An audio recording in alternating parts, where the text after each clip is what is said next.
Okay, hello, my name is Diana Cuellar. I am in the course of English 6, and in this video I told you about the song that I chose, that is Living on a Jet Plane. This song shows as main instrument an acoustic guitar, and also with very soft notes. And in the background you can hear like a very subtle music, so that's perfect for your ears.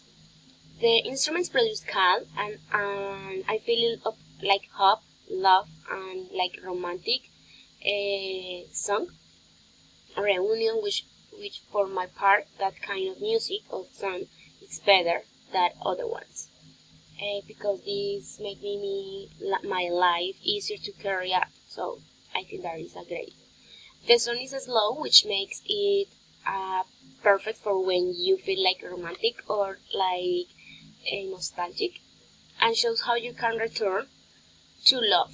The lyrics show or want to tell us that how to find the love again with the first person that you loved.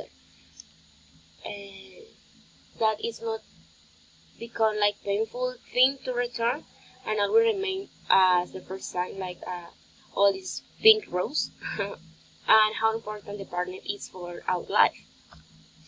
And also it is directed to romantic people. I think that the people that like reggaeton or something, music with high levels of music of acoustic, I think that is not the great option for that.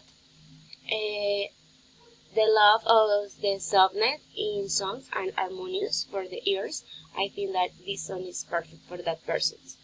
But with the meaning of the letter also have a great meaning, and it can like we can found these lyrics like the real life. So to improve, to get better, to improve our skills in our love is very grateful for me. So I recommend this song, and also the instruments are perfect for the bad days or today, or also to the good days. So thank you for watching.